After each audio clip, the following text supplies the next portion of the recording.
बिस्मिल्लाहिर्रहमानिर्रहीम अस्सलाम वालेकुम वीवर, फिर हाजिर हूँ एक नई वीडियो में एक न्यू रेमेडी के साथ। आज की इस वीडियो में मैं आपके साथ तज़किरा करूँगा एक नहायत फ़वाइद से भरे हुए पौधे अड़ूसा का। ये पाकिस्तान की एक मशहूर और मारूफ खुद झाड़ी नुमा बूटी है। ये फ़वाइद भरा पौधा पाकिस्तान और हिंदुस्तान के अक्सर हिस्सों में पाया जाता है। बरसगीर चूँकि बेशुमार ज़ुबानों का मरकज़ है, बिना बरी हर खिता में इसको एक अलग नाम से पुकारा जाता है, जिसमें से चंद नाम दर्ज झैल हैं। उर्दू में इसे अड़ूसा, हिंदी में बांसा, अंग्रेज़ी में रेड पैलानेट। और इस पौधे की ऊंचाई 3 फुट से लेकर 6-7 फुट बल्कि 8 फुट तक होती है। इसकी शाखें कसीर तादाद में होती हैं, जो कि बिलअमूम जड़ से निकलकर फैलती हैं और मुराद पर पहुंचने की हालत में एक अच्छी खासी झाड़ी बन जाती है। इसके पत्ते इब्तदा में बेर या सफ़ेदे के पत्तों की हम शक्ल होते हैं और आखिर में आम और या जामुन के पत्तों के हम शक्ल, मगर नज़ाकत और नरमी में इनसे आला होते हैं। फूल नहायत ही खूबसूरत होते हैं, इन जो कि गुच्छों की शक्ल में लगते हैं। हर फूल का निचला हिस्सा टूटीदार होता है, जो कि नहायत ही नफीस शहद के रस से भरा हुआ होता है। अगर आप अड़ूसा के पौधे के पास चंद मिनट खड़ा रहने की तकलीफ फरमाएंगे तो मालूम हो जाएगा कि शहद की मक्खियाँ आकर इसी हिस्सा गुल पर बैठती हैं और शहद चूस कर ले जाती हैं। गोया कि शहद का जुज़्व आज़म अड़ूसा ही है। जड़ गठीली और मजबूत होती है। अड़ूसा साल में 2 मरतबा फलता फूलता है, मौसम सरमा के शुरू में और मौसम गर्मा के आगाज़ में।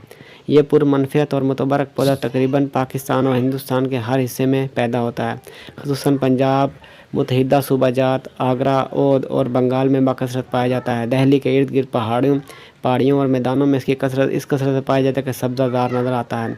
अड़ूसा की 2 बड़ी किस्में खारदार और बिलाखार। मुहक्किकीन के नज़दीक इसकी खार किस्म नर है और बिलाखार मादा। सुर्ख फूल वाला अड़ूसा फ़वाइद में अक्सर माना जाता है। गुले अड़ूसा का सर्द मिजाज होता है। तिब कदीम और जदीद की मुस्तनद किताबें अड़ूसा को शानदार अल्फाज में याद करती हैं।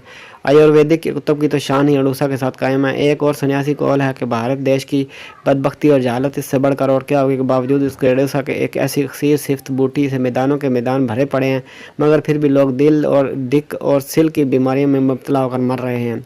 गोया कि सीना और फेफड़ा की बीमारियों और अड़ूसा 2 मुतज़ाद चीज़ें हैं जिनका यकजा होना महालात से है, मगर इसके बावजूद कुछ हासिल नहीं करते। इसकी मिकदार खुराक पत्ते और जड़ सफ़ूफ की सूरत में हो तो 3 माशा और जो शानदार 1 तोला तक इस्तेमाल कराए जा सकते हैं। वीवर, अड़ूसा वैसे तो बेशुमार अनगिनत फ़वाइद से भरा पड़ा है, जिस पर मैं आपके लिए वीडियोज़ लेकर आता रहूँगा।